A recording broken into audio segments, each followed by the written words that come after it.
የዘላለም አምባዬ ነህ መጠጊያ አምባዬ እስከ ፍጻሜው እሄዳለሁ አንተን ተከትዬ መንገዴን ሁሉ ካንተ ጋር እስከ መጨረሻ እከተልሃለሁኝ የሕይወቴ ጋሻ መንገዴን ሁሉ ጌታ ካንተ ጋር እስከ መጨረሻው ልጓዝ ልሆን ካንተ መንገዴን ሁሉ ጌታ ካንተ ጋር እስከ መጨረሻው ልጓዝ ልሆን ካንተ ጋር መንገዴን ሁሉ ጌታ ካንተ ጋር እስከ መጨረሻው ልጓዝ ልሆን ካንተ ጋር ተስፋ እንደሌለኝ አውቃለሁ ካንተ ከተለየ ነገር ግን ተስፋ የሌለኝ ከርታታ ሆናለሁ ግን እስከ ፍጻሜው ድረስ ካንተ ጋር ከተጓዝ በሰማይ የደስታ ቤት እንዳለኝ አውቃለሁ መንገዴን ሁሉ ጌታ ካንተ ጋር እስከ መጨረሻው ልጓዝ ልሆን ካንተ ጋር መንገዴን ሁሉ ጌታ ካንተ ጋር እስከ መጨረሻው ልጓዝ ልሆን ካንተ ጋር መንገዴን ሁሉ ጌታ ካንተ ጋር እስከ መጨረሻው ልጓዝ ልሆን ካንተ ጋር የዘላለም ሕይወቴን መጠጊያ አምባዬ እስከ ፍጻሜው ሄዳለሁ አንተን ተከትዬ መንገዴን ሁሉ ካንተ ጋር እስከ መጨረሻ እከተልሃለሁኝ የሕይወቴ ጋሻ መንገዴን ሁሉ ጌታ ካንተ ጋር እስከ መጨረሻው ልጓዝ ልሆን ካንተ ጋር መንገዴን ሁሉ ጌታ ካንተ ጋር እስከ መጨረሻው ልጓዝ ልሆን ካንተ ጋር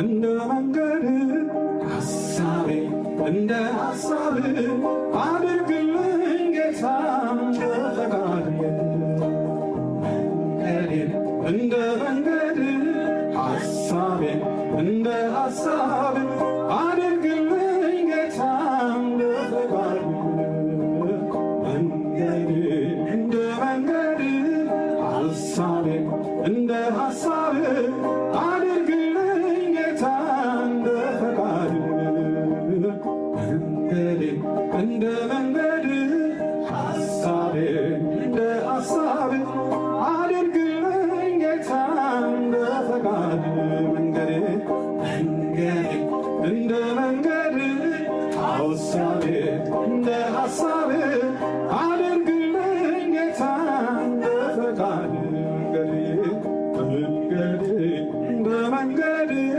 ሐሳቤን እንደ ሐሳብ አድርግልኝ ጌታ እንደ ፈቃድ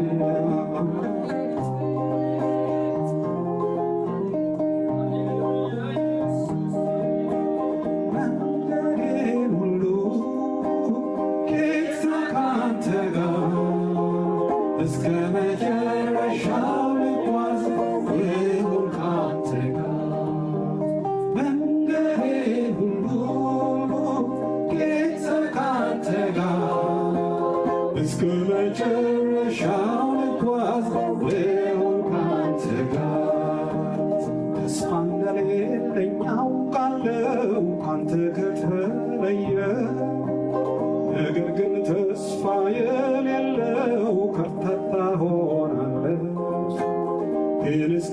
ፍጻሜው ድረስ ካንተ ጋር ከተጓዝ በሰማይ የደስታ ቤት እንዳለኝ ያውቃል። መንገዴን ሁሉ ጌታ ካንተ ጋር እስከ መጨረሻው ልጓዝ ልሆን ካንተ ጋር መንገዴን ሁሉ ጌታ ካንተ ጋር እስከ መጨረሻው ልጓዝ ልሆን ካንተ እስቲ መንገዴን ሁሉ ጌታ ካንተ ጋር እስከ መጨረሻው ልጓዝ ልሆን ካንተ እስቲ ሶስት ጊዜ መንገዴን ሁሉ ጌታ ካንተ ጋር እስከ መጨረሻው ልጓዝ ልሆን ካንተ ጋር መንገዴን ሁሉ ጌታ ካንተ ጋር እስከ መጨረሻው ልጓዝ ልሆን ካንተ ጋር መንገዴን ሁሉ ጌታ ካንተ ጋር እስከ መጨረሻው ልጓዝ ልሆን ካንተ ጋር መንገዴን እንደ መንገድህ ሐሳቤን እንደ ሐሳብህ አድርግልኝ ጌታ እንደ ፈቃድህ መንገዴን እንደ መንገድህ ሐሳቤን እንደ ሐሳብህ አድርግልኝ ጌታ እንደ ፈቃድህ መጨረሻ መንገዴን እንደ መንገድህ ሐሳቤን እንደ ሐሳብህ አድርግልኝ ጌታ እንደ ፈቃድህ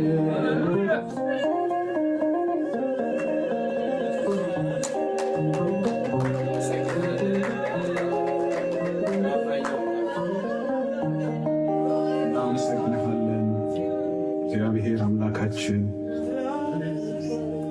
መንገዳችን ካንተ ጋር እንዲሆን ለቃልህ ምላሽ የምንሰጥ እንድንሆን የሰማነውን እውነት የምንኖር እንድንሆን እግዚአብሔር አባት ሆይ በነገርከን መንገድ የምንጓዝ እንድንሆን እርዳን። ጌታ ሆይ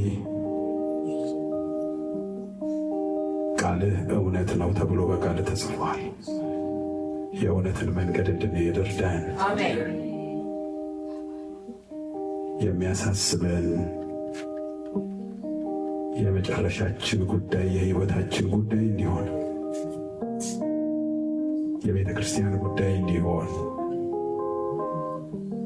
ጌታ ሆይ እንለምንሃለን፣ እርዳን።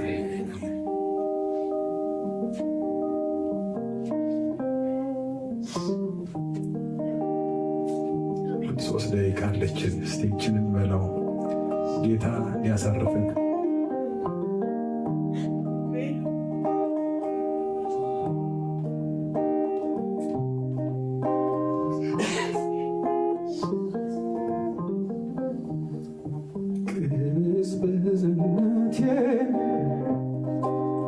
አጣሁት ከላይ መንፈስ ቅዱስ ገዛኝ ዘልቆ ልቦናይ ኃይልን ከአርያም መልበሴን የማውቀው የማያረጅ ሰላም ስላልተለየ ሰላም አለኝ እንደ ወንዝ የሚፈስ አይምሮዬ የሚያረሰርስ ደስታለኝ ከውስጤ ማይጠፋ ኢየሱስ ክብሩን ይስፋ ሰላም አለኝ እንደ ወንዝ የሚፈስ አይምሮ የሚያረሰርስ ደስታ አለኝ ከውስጤ ማይጠፋ ኢየሱስ ክብሩ ይስፋ። እግዚአብሔር ይመስገን እንቅልፌን ተኛለሁ፣ አደራዬን በሱ ለአምላኬ ጥላለሁ። የምሕረት መዝጊያዬ ኢየሱስ ሆኖልኛል፣ በእርሱ ተሸሽጌ ምንስ ይደፍረኛል? ሰላም እንደ ወንዝ የሚፈስ አይምሮዬን የሚያረሰርስ ደስታለኝ ከውስጤ ማይጠፋ ኢየሱስ ክብሩ ይስፋ።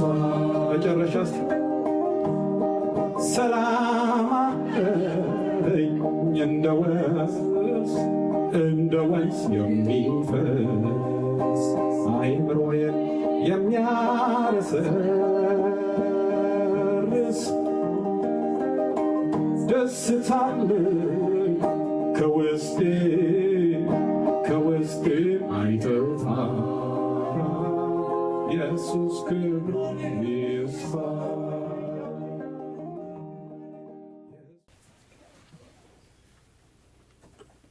እግዚአብሔር ይመስገን።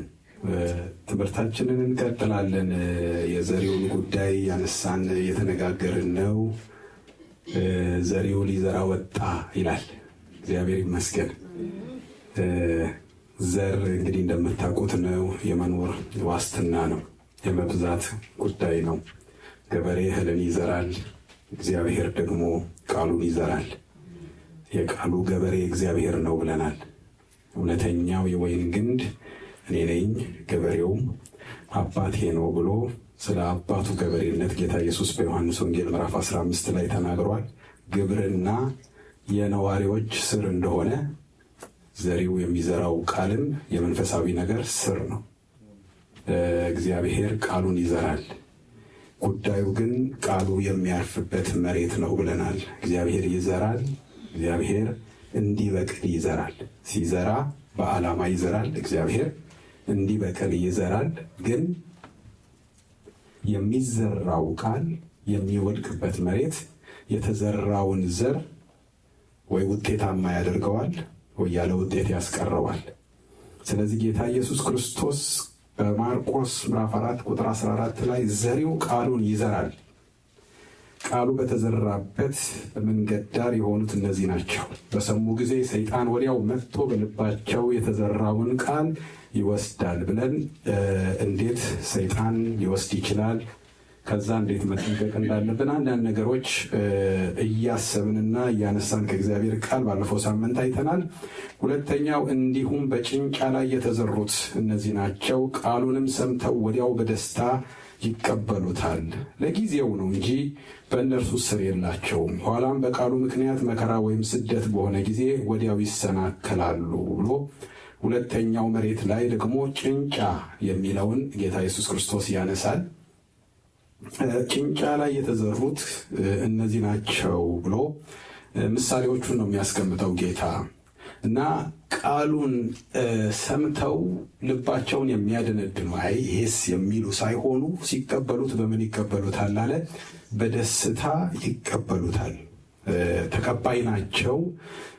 ምናልባት በቃ በደስታ እጃቸውን ዘርግተው ሊቀበሉት ይችላሉ። በጣም አሜን ብለው ሊቀበሉት ይችላሉ። ብቻ ሲቀበሉ በደስታ ነው የሚቀበሉት። የሚቀበሉት ግን ለጊዜው ነው ይላል። ለጊዜው ተቀባይነት ለጊዜው ነው። የእግዚአብሔር ቃል ጊዜያዊ ደስታ አይደለም። የእግዚአብሔር ቃል ዘላለማዊ ነው። የዘላለም ቃል ነው። እናንተስ ልትሄዱ ትወዳላችሁን ባለ ጌታ ኢየሱስ አንተ የዘላለም ሕይወት ቃል አለህ፣ ካንተ ወደ ማን እንሄዳለን። አንተ የሆነ ጊዜ የሚቆይ ቃል አለህ አይደለም፣ የዘላለም ቃል አለህ። ስለዚህ ከአንተ መሄጃ የለንም ብለው ደቀ መዛሙርት ሲመልሱ እናያለን። ጴጥሮስ እንደዛ ሲናገር እናያለን። ያቆየን ያኖረን ያንተ 5 እንጀራ 2 ዓሣ ለ5,000 ማብላት፣ የኑሮ ርካሽነት ማምጣት። አንድ መንግስት በምድር ላይ የኑሮ ርካሽነትን ቢያመጣ ደጋግሞ ይምራን ይባላል አይደል? ለሰው ወጪ ማቅለል፣ ሰው የሚፈልገውን ማግኘት፣ ለሰው የሚፈልገውን የሚሰጥ መንግስት እስከ ዛሬ ድረስ ሞተው የሚመሰገን። እኛ እኮ በእነሱ ጊዜ ነበርን እንደዚህ እየተባለ የድሮ ትዝታ የፈጀን አንዱ ምንድን ነው? ኑሮ የሚመች ስለነበረ ነው። እነ ጴጥሮስ እኛን ከአንተ ጋር የሚያቆየን እንዲህ አይነት ለነፍሳችን ለስጋችን የሚሆን በቃ እንደዚህ ጠግበን 12 መሶብ ተርፎን እኮ አያውቅም። ጌታ ሆይ እኛ እኮ ሌሊት ሙሉ አሳ አጫጥምደን ስንት ነገር ለፍተን የያዝናትን አሳ በልተን የምንኖር ሰው በነፃ እያበላህን ከጉባኤ መሀል የያዘውን አብዝተህ እያበላህን እያትረፈረፍከን እንዴት ሂዱ ትለናለህ? አይደለም ያሉት። የእኛ ምንም የዚህ ሁሉ ነገር ተካፋዮች ብንሆንም እኛን ከአንተ ጋር የሚያኖረን ግን የዘላለም የህይወት ቃል ጉዳይ ነው ብለው መሄጃ የምናጣለት ነገር ቢኖር ይሄ የህይወት ቃል ነው ብለውታል። እና በዚህ ልክ ሂዱ በተባሉ ጊዜ መሄጃ ያጡለት የቆሙበት ቃል ነው። እዚህ ጋር ደግሞ ጌታ ኢየሱስ ክርስቶስ የሚያነሳውና የሚናገረው ተቀባዮች ናቸው እነዚህ ሰዎች። ምላሽ ላይ ግን ችግር አለ። ቃሉን እዚሁ ሰምተው እዚሁ አጨብጭበው ብፌ ቤት በልታችሁ ታውቃላችሁ ማለት ነው። ብፌ ቤት ሰው ብፌ ቤት ሄዶ ሲበላ አሁን መጥተዋል አንዳንድ ኦል ዩ ካን ኢት የሚባል አንተ የምትችለውን ያህል ብላ ነው፣ ይዘግና አትወጣም። ሰው ብፌ ቤት ሲበላ የሚችለውን ያህል እየተመላለሰ እያነሳ ይበላል። በሆነ ነገር ግን ይዞ መውጣት አይቻልም።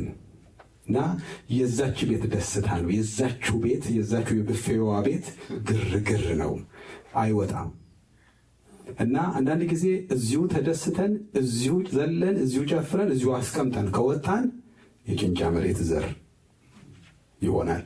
ግን እዚህ ተምረን እዚሁ እግዚአብሔር የሰጠንን ቃል አመስግነን ተቀብለን ወጥተን የምንተገብረው ከሆነ ግን እሱም በኋላ የምንመጣበት ይሆናል።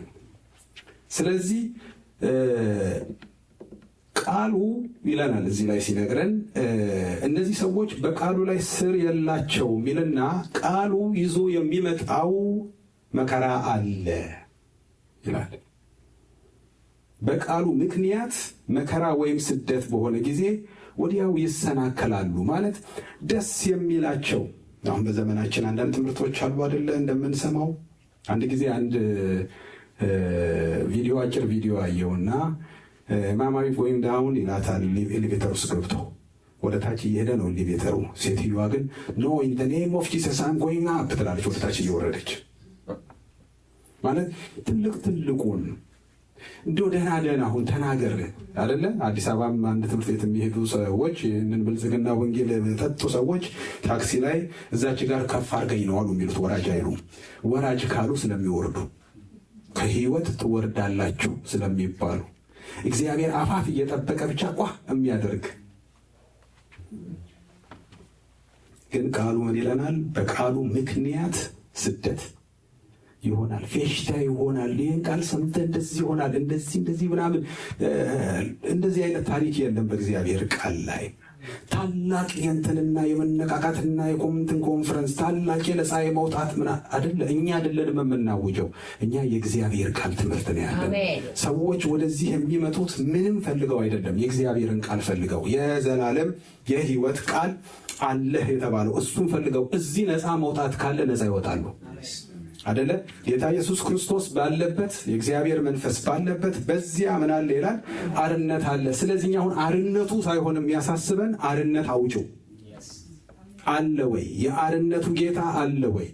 ጉዳዩ ይሄ እንትን ነው፣ ተአምራታችሁን ትቀበላላችሁ ምናምን አይደል? ባይኖር መንፈሱ ካለ እግዚአብሔር ይመስገን እሱ ተአምራት ነው። ዳዊት ሲጸልይ እንደዚህ አለ፣ ዓይኖቼን ክፈት ከሕግህም ተአምራትን አያለሁ አለ። ተአምራት የሚታየው በምናምን ሳይሆን በእግዚአብሔር ቃል ነው። አሜን። ያ ቃል ያመጣውን ታምራት ነው። መዳን የለም፣ መፈወስ የለም፣ ነፃ መውጣት የለም፣ አንካሳ አይዘልም፣ እውር አይበራም እያልን አይደለም። ነገር ግን እሱም ብለን አንመጣም፣ ጌታን ብለን እንመጣለን። እሱ ጌታ ግን ካለ ነፃ ያወጣናል።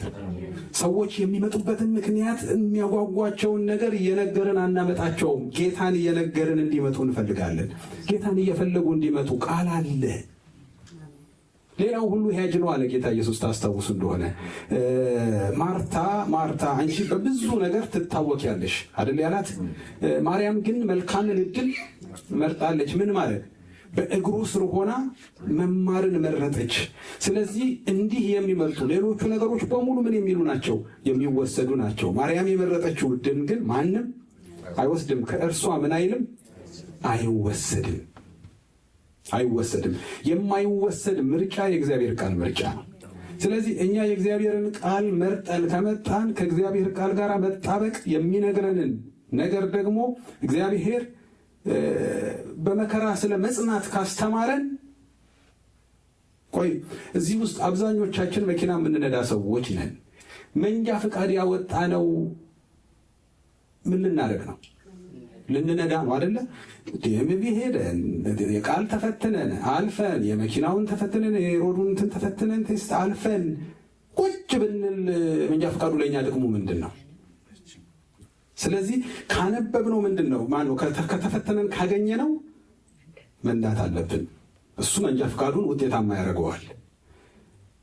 እዚህ ላይ የሚነግረን የእግዚአብሔር ቃል የሚለንን በሙሉ ካደረግን ያንን የተናገረውን ነገር የሚያስፈጽም ውጭ አለ።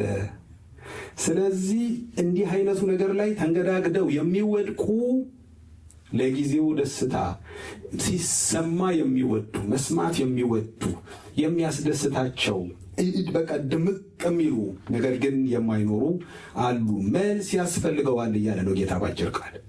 የሚነገረው ነገር በሙሉ ምን ይፈልጋል? ምላሽ ይፈልጋል። እግዚአብሔር ቃሉን ሲናገር እዚህ ሲናገር እዛ ምን ይላል? ምላሽ ይፈልጋል። አንድ ጊዜ ከዚህ በፊት ያነሳነው አንድ ቃል ነበረ።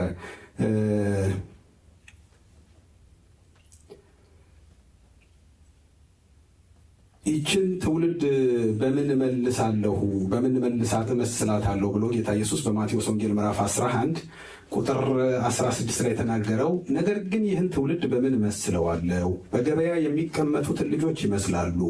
እነሱም ባልንጀራዎቻቸውን እየጠሩ እንቢልታ ነፋንላችሁ፣ ዘፈንም አልዘፈናችሁም፣ ሙሾ አወጣንላቸው፣ ዋይ ዋይም አላላችሁም ይሏቸዋል ይላል። እንግዲህ እንደምታውቁት ነው እምቢልታ ነፋንላችሁ ማለት የእምቢልታ ድምፅ መጥቷል። እምቢልታው ምን ፈልጎ ነው የመጣው? ቀጥሎ የሚመጣ ዘፈን አለ፣ እሱን ፈልጎ ነው የመጣው። ግን እኛ እምቢልታውን ስንነፋ እናንተ አልዘፈናችሁም። ሙሾ አወጣንላችሁ። ሙሾ ታውቃላችሁ እና ሙሾ ይሄ አስለቃሽ ነው። ሙሾ የሚያወጣው አስለቃሽ ታውቃላችሁ። በእኛ ሀገር ድሮ በእኛ ጊዜ ይከፈላቸዋል። አሁን አሉ እንዴ? አላቅም። አሁን ሰምቻ አላቅም። ረጅም ጊዜ ገንዘብ ይከፈላቸዋል። የቤተሰብ የሟች ፎቶ ይሰጣቸዋል። የማያውቀውን ሰውዬ ሁሉ ያስለቅሱታል። ልድረስ ብሎ የመጣውን ሰውዬ ሁሉ ለቅሶ ድምቅ ከሚያደርጉ ናቸው። እነሱ መጥተው እየጮሁ መልስ የማይሰጥ ደረቱን የማይመታ ሀዘንተኛ የለም። እና ሙሾ አውራጅ ይባላሉ። ሙሾ አወጣንላችሁ ዋይ ዋይ አላላችሁ። ምን እያለ ነው ጌታ? እቺ ትውልድ ለሚመጣው ድምፅ ምላሽ የምትሰጥ ትውልድ አይደለች። ግን የሚመጣው ድምፅ ሁሉ ምን ይፈልጋል እያለ ነው? መልስ ይፈልጋል፣ ምላሽ ይፈልጋል። ዮሐንስ ሳይበላና ሳይጠጣ መጣ። ዮሐንስ ሳይበላና ሳይጠጣ የመጣበትን ምክንያት መጽሐፍ ቅዱስ ሲነግረን የእግዚአብሔርን መንገድ ሊያዘጋጅ አይደለ? መንገዱን ለመጥረግ መልእክት ይዞ ሰዎችን ወደ ንስሐ ለመጥራት ዮሐንስ መጣ። ምን ሳያደርግ መጣ ይላል? ሳይበላና ሳይጠጣ መጣ። ግን ምን ይዟል? መልእክት ይዟል፣ ቃል ይዟል። ስለዚህ እነርሱም ጋኔን አለበት አሉት ይላል። ማለት ይዞ የመጣውን መልእክት ሳይሆን ኮመንት። ከዚህ በፊት ነግሬያችሁ ስለ ኮማች ትውልድ በዚህ ዘመንም እሱ በጣም አይደል የሆነ ቪዲዮ ካየን እኮ ሮጠን ኮመንት ላይ ነው የምንሄደው። ኮማቾች አሉ በጣም ጥሩ ኮመንት የሚሰጡ የሚያስቅ ኮመንት የሚሰጡ ኮመንቶች የተጻፈው ያየነውን ቪዲዮ የሚያብራሩ ኮሜንታተሮች አሉ። የሰው ልጅ እየበላና እየጠጣ መጣ ማለት ሳይበላና ሳይጠጣው ለመጣው ለዮሐንስ የሰጡት ምላሽ ኮሜንት ስለነበረ የሰው ልጅ በተቃራኒው እየበላና እየጠጣ መጣ። እነርሱም እነሆ በላተኛና የወይን ጠጅ ጠጪ፣ የቀራጮችና የኃጢአተኞች ወዳጅ ይሉታል፣ ጥበብ በልጆቹ አጸደቀች አለ ኢየሱስ። ስለዚህ እዚህም ጋራ ሳይበላና ሳይጠጣ ለመጣው ምን አላቸው? ኮሜንት አላቸው። እየበላና እየጠጣ ለመጣውም ኮሜንት አላቸው። ከመልእክቱ ጋር አይደሉም ያሉት፣ ኮማቾች ናቸው። በዚህ ዘመን በዚህ ትውልድ መካከል ያጋጠመን ተግዳሮት ይሄ ነው። እግዚአብሔር ግን ለሚመጣ ድምፅ መልስ የሚሰጥ ይፈልጋል። አንድ ድምፅ መጣ ከተባለ መልስ ይፈልጋል እግዚአብሔር። ነገ በዊንተር ጊዜ ትዝ ይላችኋል። ነገ 20 ኢንች ስኖው ይጥላል ከተባለ እየደወልን 20 ኢንች ስኖው ይጥላል፣ 20 ኢንች ስኖው ይጥላል። ግን ምንም ዝግጅት የማያደርግ ሰው፣ መንገድ ላይ ወጥቶ ስታክ የሚያደርግ ሰው ዜናውን ሰምቷል፣ ለሰው አሰምቷል። እሱ ግን አልታዘዘውም። ስለዚህ አይጠቀምም። እግዚአብሔር የማስተጋባትን ጉዳይ ሳይሆን የመታዘዝን ጉዳይ ይፈልጋል። ቃሉን ሰምቶ የሚል ቃል አለ እግዚአብሔር ቃል ላይ። ጌታ ኢየሱስ ክርስቶስ ደጋግሞ ተናግሮታል። ይህንን ቃሌን ሰምቶ የሚያደርገው፣ ይህንን ቃሌን ሰምቶ የማያደርገው፣ የሚያደርገው የሚለው ምላሽ የሚሰጠው። ይህንን ቃሌን ይሰማል፣ ከዛ በኋላ ምን ያደርጋል? መልስ ይሰጠዋል። አለበለዚያ ግን ይህንን ቃል ሰምቶ መስማቱን ብቻ እየተናገረ የማይታዘዝ ሰው፣ መስማት ላይ ጎበዝ የሆነ ሰው፣ ኮመንት ላይ ጎበዝ፣ አቤት የዛሬው ትምህርት አለ ብዙ ሰው፣ አቤት ከሌ ሲያስተምር፣ አቤት እንትና ስታስተምር፣ አቤት እንትና ስትዘምር፣ አቤት እንትና ስትዘምር፣ ግን የሉም መዝሙር ውስጥ ትምህርት ውስጥ የሉም። ግን ደስ ይላችኋል። ምናልባት የሚቆምኩ ሊሆን ይችላል። ባለፈው ነግራችኋለሁ። ዩቲዩብ ላይ አንድ ጊዜ የሆነ ነገር እንደዚህ ስንፈልግ ፓስተር ከሌ ህዝቡን በሳቅ ጨረሰው የሚል ቪዲዮ አይታችኋል?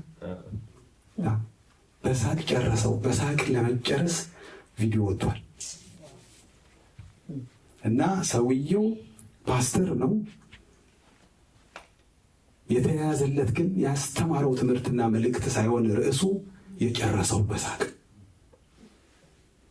ስለዚህ ያንን ቪዲዮ የሚከፍት ሰው እግዚአብሔር ምን አስተማረ፣ ምን ተባለ፣ መልእክቱ ምንድን ነው ብሎ ሳይሆን በሳቅ ለማለቅ የሚፈልግ ሰው፣ መሳቅ የሚፈልግ ሰው።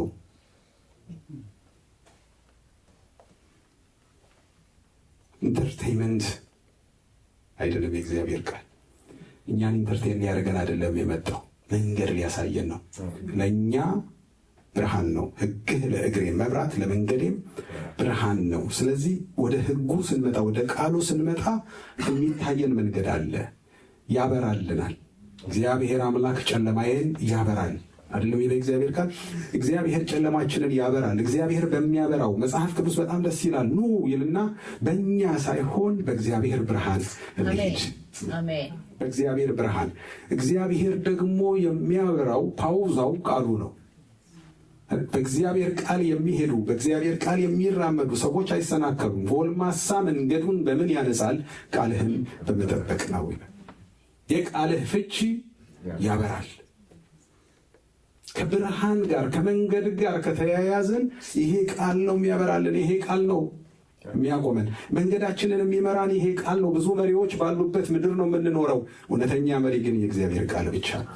እውነተኛ መሪ ትዝ ይላችኋል፣ ዮሐንስ ላንብቦ ዮሐንስ ምዕራፍ 1 ላይ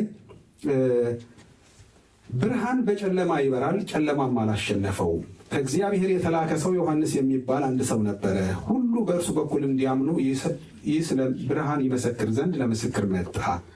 ስለ ብርሃን ሊመሰክር መጣ እንጂ እሱ ብርሃን አልነበረም። ለሰው ሁሉ የሚያበራው እውነተኛ ብርሃን ወደ ዓለም ይመጣ ነበር ይላል። ለሰው ሁሉ የሚያበራው እውነተኛው የዓለም ብርሃን ወደ ዓለም ይመጣ ነበረ። እውነተኛው የዓለም ብርሃን መጥቶ ከዚህ በኋላ መብራት ቢጠፋ ቤታችሁ አይጨልምም፣ ከዚህ በኋላ በቃ ፌሽታ ነው፣ ከዚህ በኋላ ፀሐይ ነው ብሎ አይደለም ሄደው፣ ቃሉን ሰጥቶ ነው ሄደው። ሁልጊዜ የሚያበራበትን ሁልጊዜ የምንጓዝበትን እውነተኛ ቃል ሰጥቶ ሄደ። እውነተኛው ለሰው ሁሉ የሚያበራው የዓለም ብርሃን ይመጣ ነበረ ይላል። ስለዚህ በብርሃን ነው ከእግዚአብሔር ጋር። እግዚአብሔር ራሱ ማን ነው?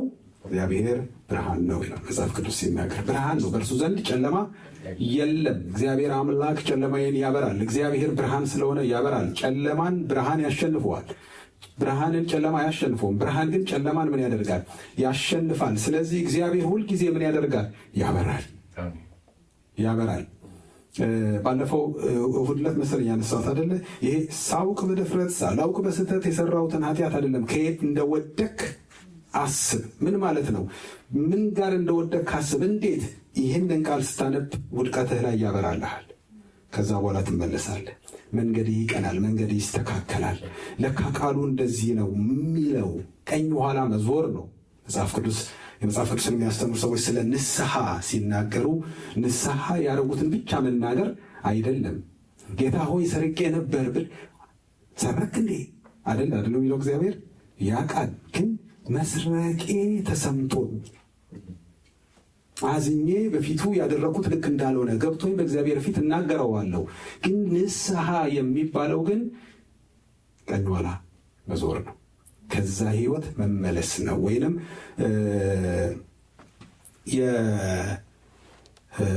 የሜታኖያ ነው የሚባለው። ወይም ታግዘኛለህ፣ በግሪክኛ ሜታኖያ ይባላል። ሜታኖያ ደግሞ ወደ እንግሊዝኛው ሲያመጡት ንስሐን ማለት ነው። ንስሐ በአማርኛ ነው፣ በግሪክ ሜታኖያ ነው። ወደ እንግሊዝኛው ሲመጣ ደግሞ ፓራዳይም ሽፍት ይባላል። በአይምሮ ያለ ለውጥ፣ የሆነ የአመለካከት ለውጥ። እሱ ምንድን ነው? ንስሐ ነው። ከዚህ በፊት የነበረንን ህይወት በተቃራኒው መኖር። ትዝ ይላችሁ እንደሆነ ጳውሎስ ምን አለ? የሰረቀ ከእንግዲህ ወዲያ አይስረቅ፣ አርፎ ግን ስራውን ይስራ፣ ይቀመጥ አይደለ? በገዛ እጁ እየተጋ ለሌሎች ምን ያድርግ? ያካፍል። የሚያካፍል ነገር ምን ማለት ነው? ሲቀማ የነበረ ሰው ያንን ነገር በመስጠት ይበቀሉ። የሚሰርቅ ሰው ምን ያድርግ? ይስጥ። እሱ ምንድን ነው? ንስሐ ነው። ንስሐ ተመልሶ ሌላ መንገድ መሄድ ነው። ንስሐ ከራስ መንገድ ወጥቶ በእግዚአብሔር መንገድ መጓዝ ነው።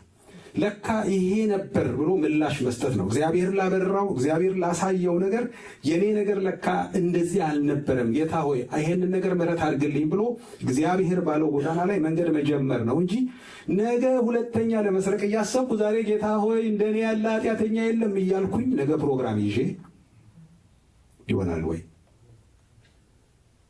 እሱ ንስሐ አይደለም። ንስሐ ቀኝ ኋላ መዞር ነው። ንስሐ ለመጣው ቃል ምላሽ መስጠት ነው። ንስሐ እግዚአብሔር ለሚናገረው እውነት ምላሽ መስጠት ነው እና ይህንን ክፍል ታውቃላችሁ።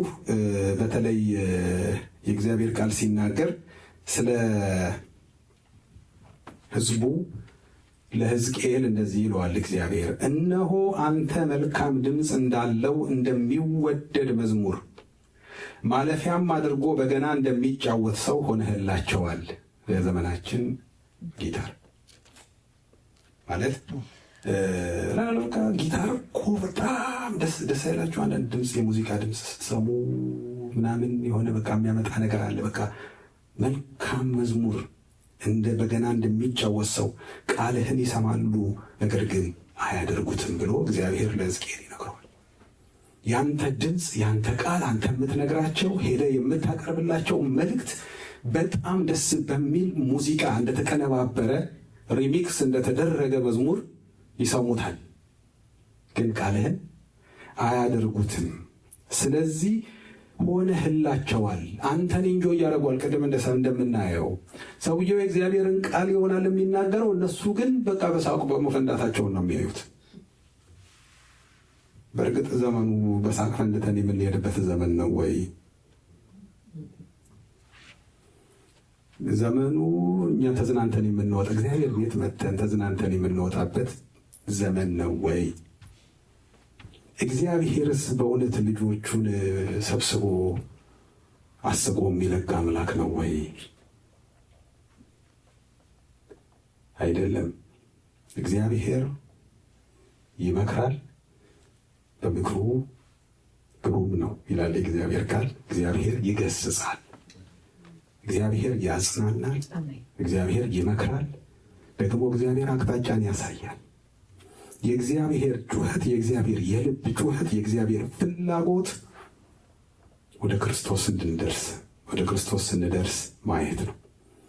አንድ ነገር ተቀምጦ ወደዛ ነገር እንደሚሮጥ ማራቶን የሚሮጡ ሰዎች አንድ ሪባን እያዩ እንደሚሮጡ ክርስቶስን እያየን እንድንሮጥ ዕብራውያን 12 እነዚህ ሁሉ ምስክሮች እንደ ደመና በፊታችን ካሉልን እኛ ደግሞ ቶሎ የሚከበንን ኃጢአት ሸክምን ሁሉ አስወግደን የእምነታችንን ራስና ፈጻሚ የሆነውን ክርስቶስን ተመልክተን ከፊታችን ያለውን ሩጫ በትዕግስት እንሩጥ።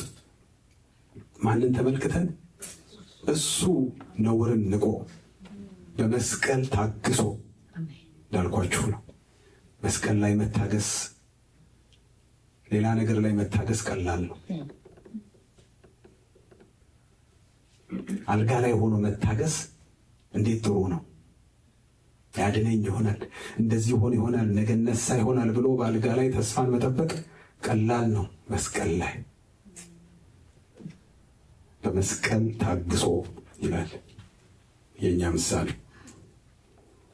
እና ነውርን ሁሉ ምን አድርጎ ንቆ። መሪያችን ይሄ ነው። የሚነግረን ነገር በሙሉ ምላሽ ያለው ነገር ነው። መልስ የምንሰጠውን ነገር ነው እግዚአብሔር ከኛ የሚፈልገው። እግዚአብሔር ከኛ የሚፈልገው የሚነግረን አይቶ ነው የሚነግረን። መሪያችን ነው። እግዚአብሔር መሪያችን ነው። ውርደት ነው አይደለ? እንደዛ ብለን የዘመርነው እግዚአብሔር መሪ ነው፣ ሁሌ ይመራኛል። አይገርም? የእግዚአብሔር መሪነት እስራኤልን የመራ ጡረታ የሌለው በቃኝ፣ ከዚህ በኋላ ምሪት የሚባል ነገር በቃኝ እና አርፌ አልቀመጥም እንዴ የማይመራ ህዝብ ከመምራት እዚህ ቁጭ ብዬ ከመላእክቶች ጋር መዝሙር የሰማው ብኖር አይሻለኝም የማይል ሁል ጊዜ ምን የሚያደርገን የሚመራን፣ ሁል ጊዜ ስንወላገድ የሚመልሰን፣ ሁል ጊዜ ስንንገዳገድ የሚያቆመን፣ ሁል ጊዜ ያለመታከት። ስንት ጊዜ ሰው ሊነግራችሁ ይችላል። ስንት ጊዜ ሰው ሊረዳችሁ ይችላል። ስንት ጊዜ ሰው ሊያባብላችሁ ይችላል። ሰው ይሰለቻል። ግን እግዚአብሔር ሁል ጊዜ ምን ይላል? ይመራል። መጽሐፍ ቅዱሳችን በኢዮኤል ምዕራፍ 2 ላይ ሲናገር እግዚአብሔር በሰራዊቱ ፊት ድምፁን ይሰጣል። አሜን። እግዚአብሔር በሰራዊቱ ፊት ድምፁን ይሰጣል፣ ድምፁን ያሰማል። የእግዚአብሔር ድምፅ የሚመራን ነገር አንድ ጊዜ ይችን ነገር ያልኳችሁ ይመስለኛል። ድሮ ሎስ አንጀለስ ከተማ ውስጥ ታክሲ ለትንሽ ጊዜ ሰራው እና ጂፒኤስ በጣም አስቸጋሪ ነበር። ያኔ ጂፒኤስ አልመጣም እና መኪናው ታክሲው ላይ ያለ ጂፒኤስ ነው። አንዷን መንገድ ከሳታችኋት እቺ በኮምፒውተር ላይ 8 ቁጥር የምትመስል የዌይቲንግ ምልክት አለች አይደለ? እሷን ሲያደርግ ሪል ካልኩሌት ለማድረግ እሷን ሲያሽከረክር እናንተ 7 ኤግዚት ትጥሳላችሁ። እንዴት እያደረገ እንዴት እንደሚመታ ጭንቀት ነው። እና ከዛ አንድ ጋርምን የምትባል ጂፒኤስ መጣች፣ ዘመናዊ ጂፒኤስ። ማኑዋሏ አሁን ቤት ስንለቅ አግኝቻታለሁ። ማኑዋሏ እችን ነው የምታክለው፣ በጣም ትንሽ ነች። 199 ከ99 ገዛኋት። ከዛ እሷን አድርጌ አቤት ፍጥነቷ ደስ ሲል ሪካልኩሌት ስታደርጉ ወዲያው እዚህ ጋር ስስጥ ወዲያው። ከዛ በቃ የመጀመሪያ ነው በድምፅ ነው የምትነግረን። ገና 2 ማይል ምናምን ሲቀረን የሚቀጥለውን መንገድ ትነግረና ጆርጂያ ላይ ራይት እንትን ላይ ራይት ትላለች። ስጎረጎር ድምጿን አጠፋሁት። ስጎረጎር የሆነ ነገር ነካው። በጠብቅ አትለኝ። እንደዛን ቀን ተጨንቄ አላውቅም። ማላውቀው ሰፈር ነበርኩ። ተጨነቁ። ከዛ በኋላ መጨረሻ ላይ ቆምኩና ወጣሁና ነካክቼ አሁን ሃይላይትድ የሆነውን ሩት ሂድ የሚል ንግግር ወዲያው ስታሰማኝ ሰው እንደዚህ ሎተሪ እንኳን ደርሶት ሰው እንደዚህ ደስ የሚለው አይመስልም። ደስ አለኝ። ግን ወዲያው ውስጤ የእግዚአብሔር ድምፅ ጸጥ ቢል እንዴት ይጨንቃል ወይ? ምክንያቱም እግዚአብሔር መሪ ነው።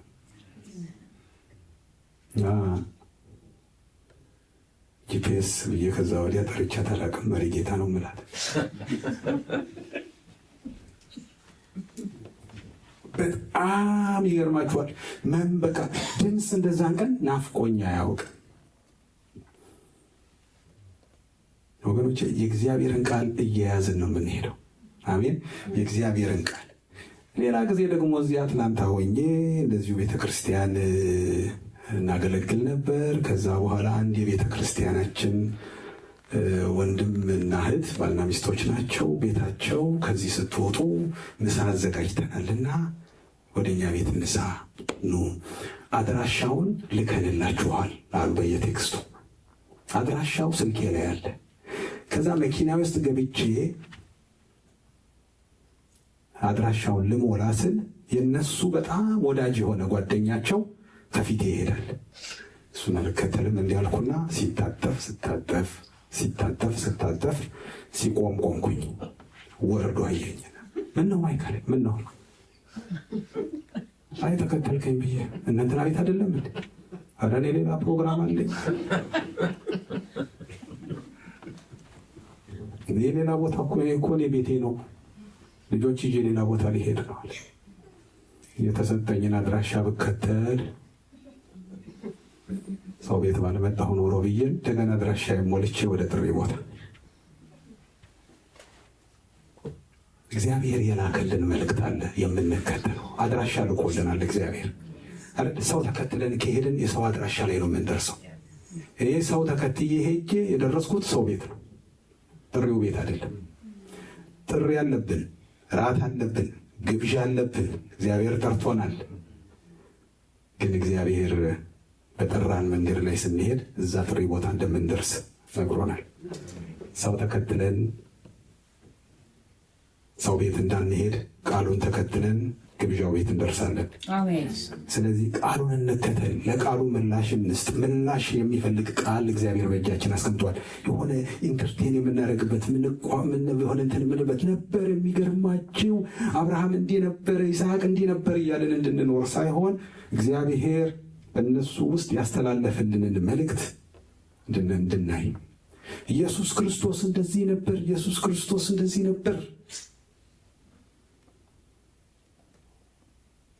እስኪ ባለፈው አንድ ጊዜ ትዝ ይላችኋል አይደለ? የሆነ ቤት ሄዶ ክሪስማስ ትሪው እንዴት ደማቅ እንደነበር እንጸልይ ሲል ሰውየው እንደሰደቡ በጸሎት አያምንም። ቤቱ ግን ትልቅ ክሪስማስ ትሪ አለ። ድሮ አረንጓዴ፣ ቢጫ፣ ቀይ መብራት በየበራችሁ ላይ አብሮ ይለን ነበር ደርግ እና ማታ ማታ ቢወጥ ጠባቂ እየመጣ ያያል፣ ያንኳኳል፣ የመጨረሻ ማስጠንቀቂያ ይሰጣል። በንጋታው ቀለም እየቀባን አረንጓዴ፣ ቢጫ፣ ቀይ አምፖል ይለጠፋል፣ ቼክ ይደረጋል። ጌታ ኢየሱስ ክርስቶስ የገና ዕለት በየቤቱ እየዞረ ማን ክሪስማስ ትሪ ሰቅሏል ምናምን እያለ ምናምን አይደለም የሚያየው።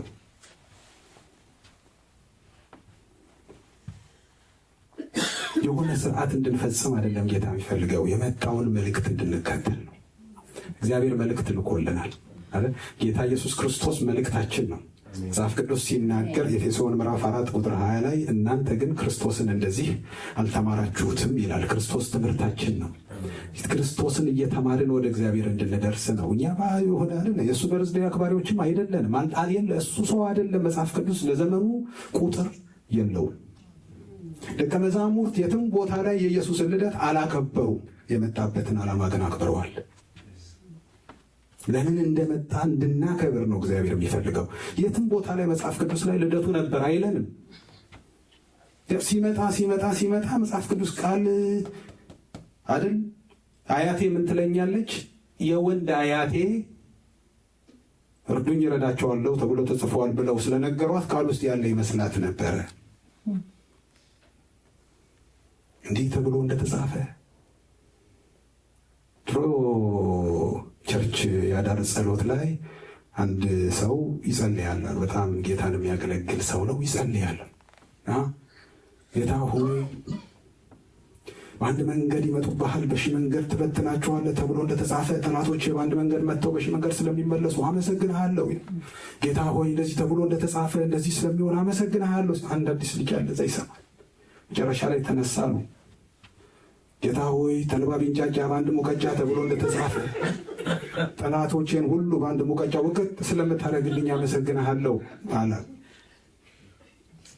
የተጻፈ አይደለም። የተጻፈው የት ነው? የምናደርጋት እያንዳንዷ ነገር በቃሉ ውስጥ ያለች ካልሆነች እንደ ተልባ ቢንጫጫ ነው የምንሆነው። ስለዚህ እዚህ ውስጥ ያለን ነገር ነው እኛ የምንከተለው። ትለው ሌሉስ መሰረት አለ። ሌላ ነገር እያደረግ ጊዜ የለም። ድምፁን እየሰማን ከድምፁ ጋር ነው የምንሮጠው። መልስ እየሰጠን ነው የምንሮጠው። ምላሽ የሚሰጥበትን ነገር ሁሉ መልስ እየሰጠን ነው። ባልተጻፈና ሲመጣ ያየነው በቃ ከልጅነታችን ያደግነውን ነገር ለመተው ይሄ ቃል ካላስታለን ታዲያ ምን ያስጥለናል? ልማድን፣ ባህልን አይደል? በክርስቶስ መሞት፣ ለክርስቶስ መሞት፣ ከዛ በኋላ ክርስቶስን መከተል። ሞስ እንደሚለው እኔ በዓል አታክብሩ አላልኩ፣ ግን ቁም ነገሩ እሱ አይደለም። ጌታ ውለታ የሚቆጥረው በሱ አይደለም። የሚወደኝ ቢኖር ልደትን ያከብራል አለ። ቃሌን ይታዘዛል። የሚወደኝ ቢኖር ትእዛዜን ይጠብቅ። የሚወደኝ ትእዛዜን የሚጠብቅ የሚያከብራትም እሱ ነው። ጉዳዩ እሱ ነው፣ በዓሉ አይደለም። መቼ እንደተወለደም አናቅም። ማን የነገረን? ታኅሳስ 29 ብሎ። እኛ ደግሞ በተለይ ኢትዮጵያውያኖች የራሳችንን መቼ የምናውቃለን? ጣሊያን ሲገባ እንትን ዓመት ልጅ ነበርኩ የምንል እዚያን ጊዜ ጣሊያን ሲገባ ጣሊያን ግርግር ጊዜ እናቴ ይዛኝ በእንትን ምናምን እድሜ ሲጠየቅ እኮ አሁን የኢየሱስን የ2000 ዓመቱን እንዴት ነው የምናውቀው? ራሱ ታኅሳስ የዛን ጊዜ ይኑር አይኑር አላውቅም።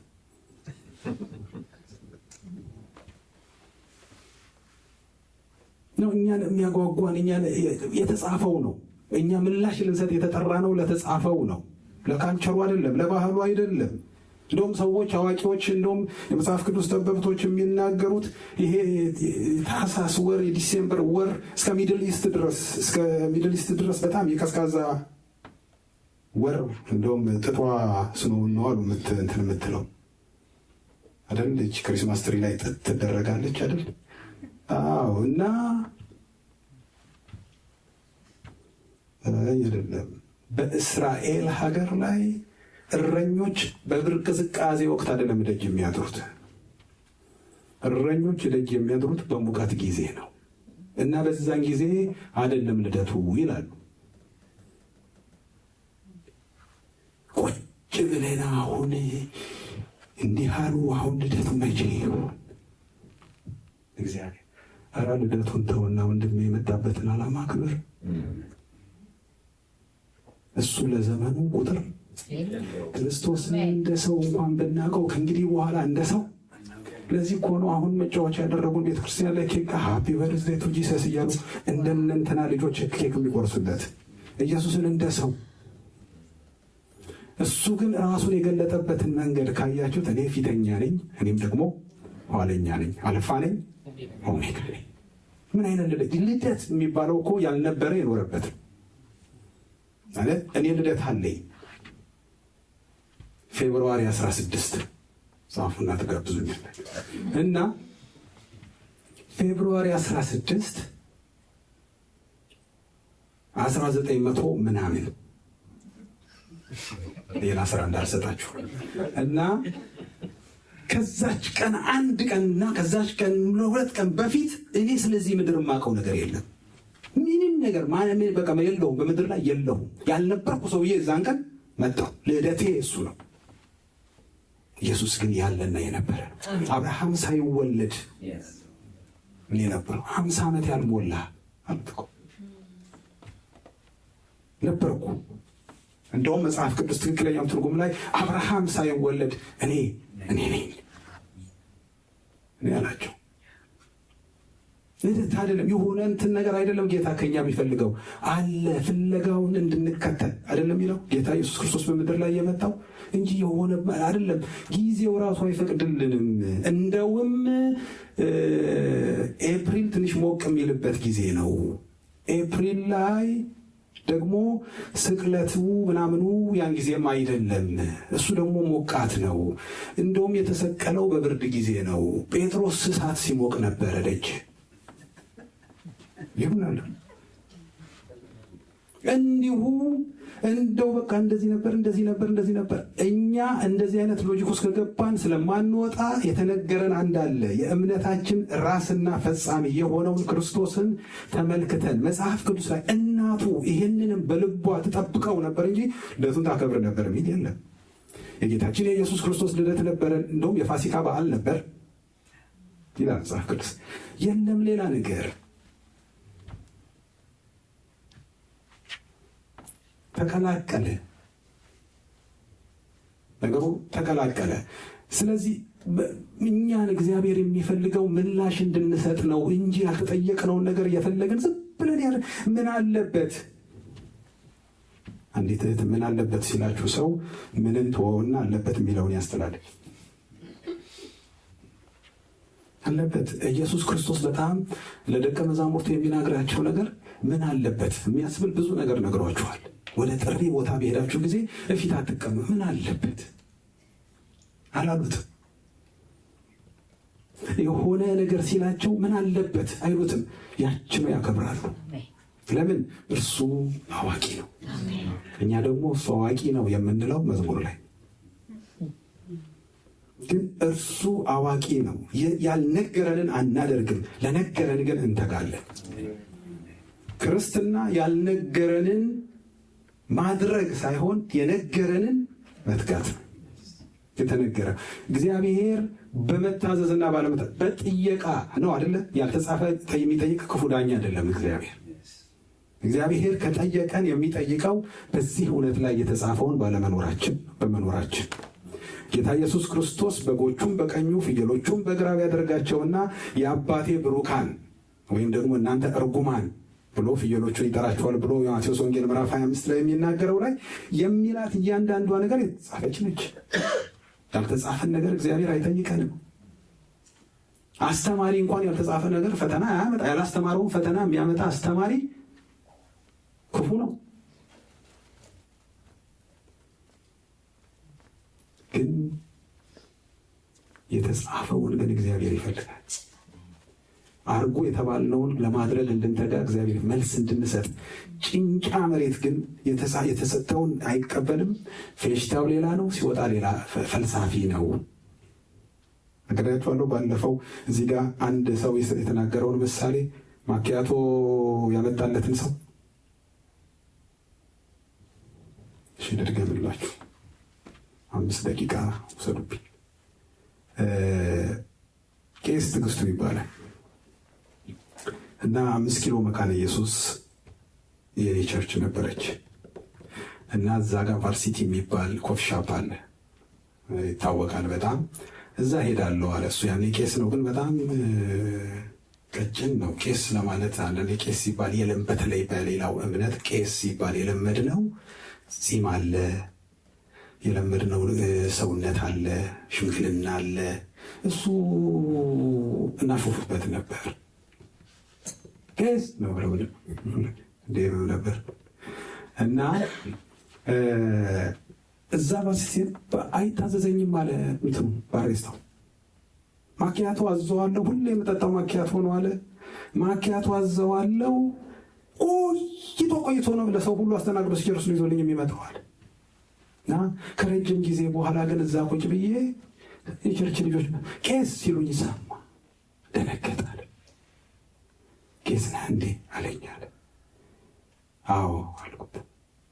ምንም ቢሆን የቄስን ክብር አውቃለሁ። ተጸጸታለ።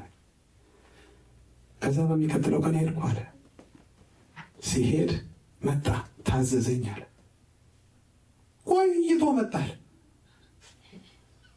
እንዳልመለው ቆይቶ መጣና ነገረኝ አለ። መጣና አሁን እውነት ነው የምልህ ቄስ፣ የቆየሁት እንደ በፊቱ አይደለም። ቆንጆ ማኪያቶ ስሰራልህ ነው የቆየሁት አለኝ አለ። ከዛ በኋላ ማኪያቷን ኮኮዋን የሆነ ነገር ጨምሮባታል አለ። እኔን ያስደስተኝ ግን ያችን ማኪያቶ አልወዳትም አለ። አልወደውም አለ። ለማስደሰት ብሎ ጨመረበት። ምን ብሎ? ለማስደሰት። እግዚአብሔርን ቀላቅለን አናስደስተውም። ከኛ ጨምረን አናስደስተውም። ሁሉ በእርሱ ከእርሱ ለእርሱ ነው። ምንም ነገር አድርገን እግዚአብሔር ልቡን አንነካውም። እግዚአብሔር እንደ ቃሉ እነሆኝ የጌታ ባሪያ እንደ ቃልህ ይሆንልኝ የሚሉት ናቸው እግዚአብሔርን የሚከተሉት። ጌታን እኛ ለመደሰት ከሆነ ችግር የለም።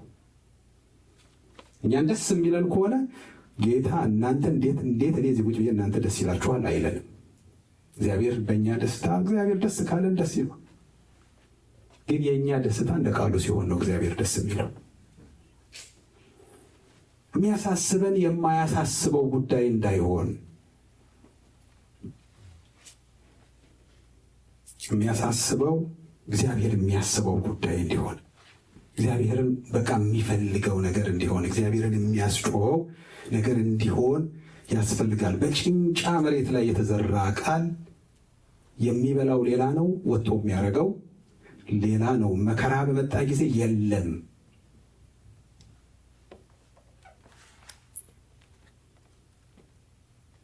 እውነት ይሁን ውሸት ባላውቅም ይህንንም አውርቻለሁ፣ አስታውሳለሁ። ግን አንድ ሰው አንድ ነገር ነገረኝ። ድሮ ልክ ነው ብዬ አይደለም፣ ግን እኔ እዛ ውስጥ ብኖር እንዴት ያለ ፈተና ነው። እንደዚህ ቸርች ተሰብስበው ያመልካሉ አሉ። አንዱ ፒያኖ ይጫወታል፣ ህዝቡ ግጥም ብሎ ያመልካል። በደርግ ጊዜ ነው አሉ። የጠመጠመና ክላሽ የያዘ ሰውን ከሆኑ ሰዎች ጋር ገባሉ። መካከላቸው አቁሙ፣ አቆመ። ፈሩ፣ ጸጥ አሉ። ኢየሱስ ኢየሱስ እያለሽ ከኢየሱስ ጋር አብሬ እሞታለሁ የምትይ ብቻ፣ የጥይት ራት መሆን የምትፈልጊ ብቻ እዚህ ቁጭ በይ። ሌሎቻችሁ አብዮቱ የምትሉ ወደ ውጭ ነፍሳችሁ የምትፈልጉ አላሉ። ከባድ ጩኸት። የተወሰነ ሰው ውልቅ እያለ ወጣ። የተወሰነ ቀረ። ትሞታላችሁ? አዎ። ዞር ሲል ፒያኖ ቢጫወተው ማለት የዛሬ ፒያኖ ተጫዋች ከእግዚአብሔር ይርዳው። ያኔው ፒያኖ ተጫዋች ነበር። አየውና ትሞታለህ? አዎ። መሳሪያውን ቁጭ አድርገና እንትኑን ፈታና እኔ ከቤት የወጣሁት በእውነት አንተን የሚያገለግሉ ጋር አብሬ አንዴ ዘምሬ ለምጣ ብዬው ነው አለ።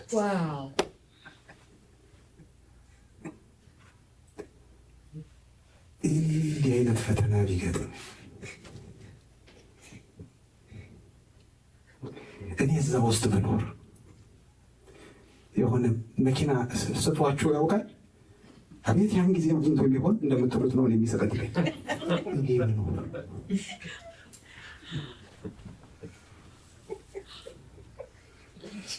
ወደ ፈተና ማታገባን ብሎለ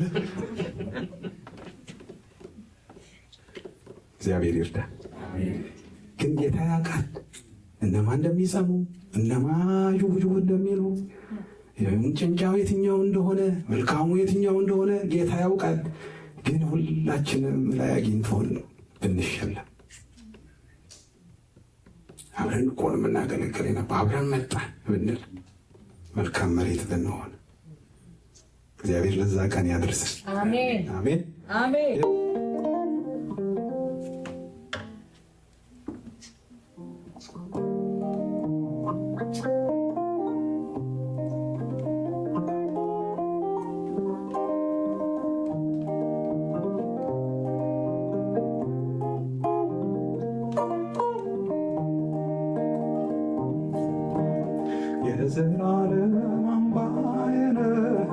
መጠጊያ አምባዬ እስከ ፍጻሜው ሄዳለሁ አንተን ተከትዬ መንገዴን ሁሉ ካንተ ጋር እስከ መጨረሻ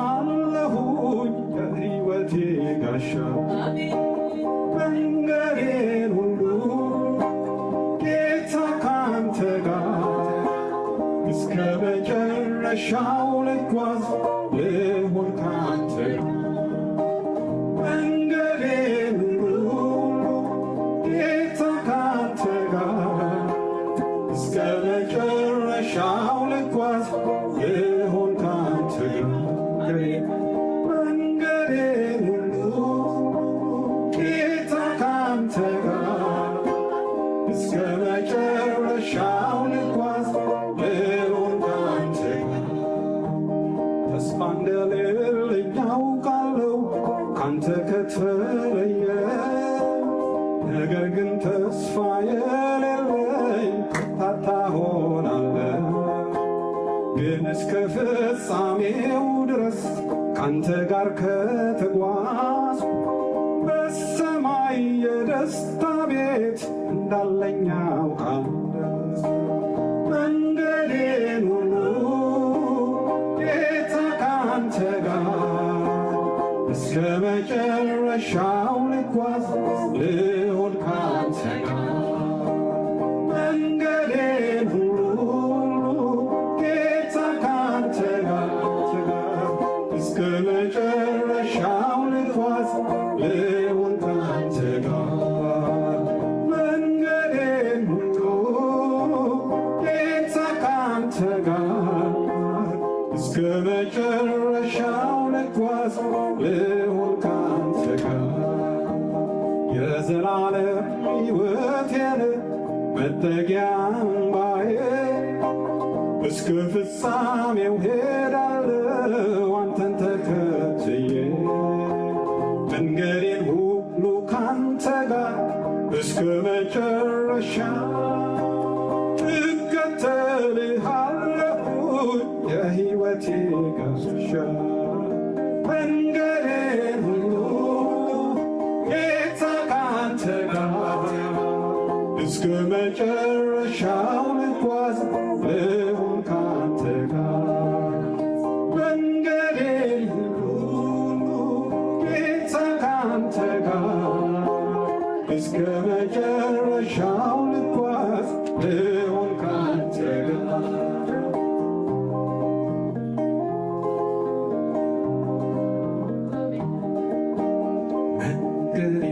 እንደ መንገድ ሐሳቤ እንደ ሐሳብ አድርግልኝ ጌታ እንደ ፈቃድ መንገዴን እንደ መንገድ ሐሳቤ እንደ ሐሳብ አድርግልኝ ጌታ እንደ ፈቃድ መንገዴን እንደ መንገድ ሐሳቤ እንደ ሐሳብ አድርግልኝ ጌታ እንደ ፈቃድ መንገዴን እንደ መንገድ ሐሳቤ እንደ ሐሳብ አድርግልኝ ጌታ እንደ ፈቃድ መንገዴን እንደ መንገድ ሐሳቤ እንደ ሐሳብ አድርግልኝ ጌታ እንደ ፈቃድ መንገዴን እንደ መንገድ ሐሳቤ እንደ ሐሳብ አድርግልኝ ጌታ እንደ ፈቃድ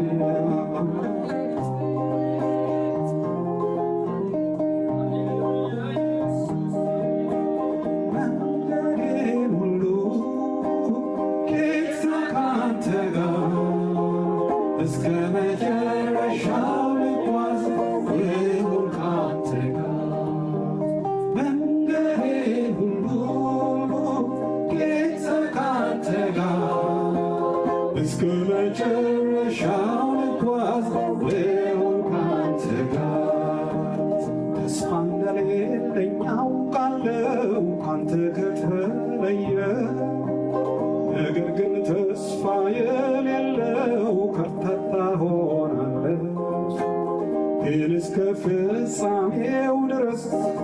ካንተ ጋር ከተጓዝ በሰማይ የደስታ ቤት እንዳለኝ ያውቃል። መንገዴን ሁሉ ጌታ ካንተ ጋር እስከ መጨረሻው ልጓዝ ልሆን ካንተ ጋር መንገዴን ሁሉ ጌታ ካንተ ጋር እስከ መጨረሻው ልጓዝ ልሆን ካንተ እስቲ መንገዴን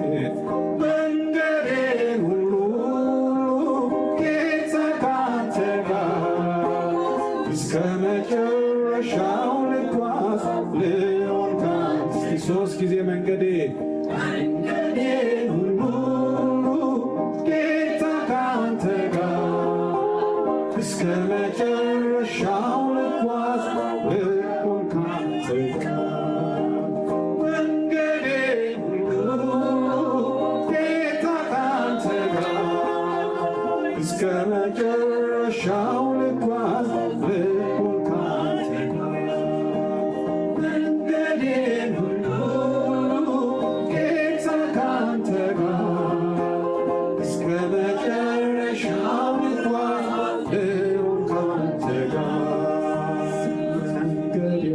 እንደ መንገድ ሐሳቤ እንደ ሐሳብ አድርግልኝ ጌታ እንደ ፈቃድ እንደ መንገድ ሐሳቤ እንደ ሐሳብ አድርግልኝ ጌታ እንደ ፈቃድ መጨረሻ እንደ መንገድ ሐሳቤ እንደ ሐሳብ አድርግልኝ ጌታ እንደ ፈቃድ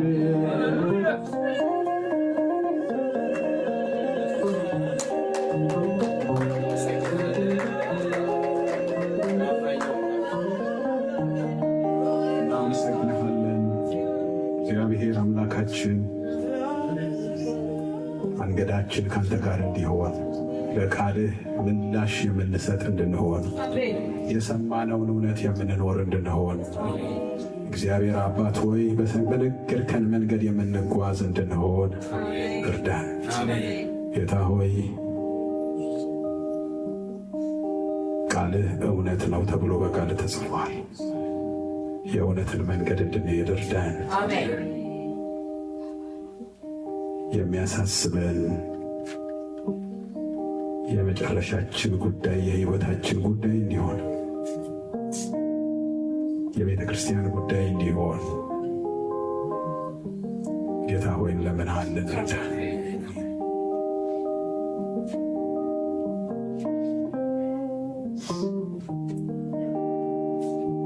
ሶስት ደቂቃ አለችን። እስቲ ይህችንን በለው ጌታ እንዲያሳርፈን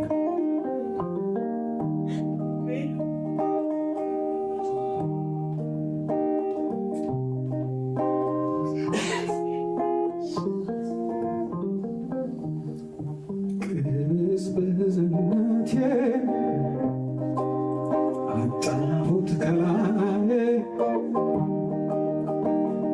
መንፈስ ቅዱስ ገዛኝ ዘልቆ ልቦናይ ኃይልን ከአርያም መልበሴን የማውቀው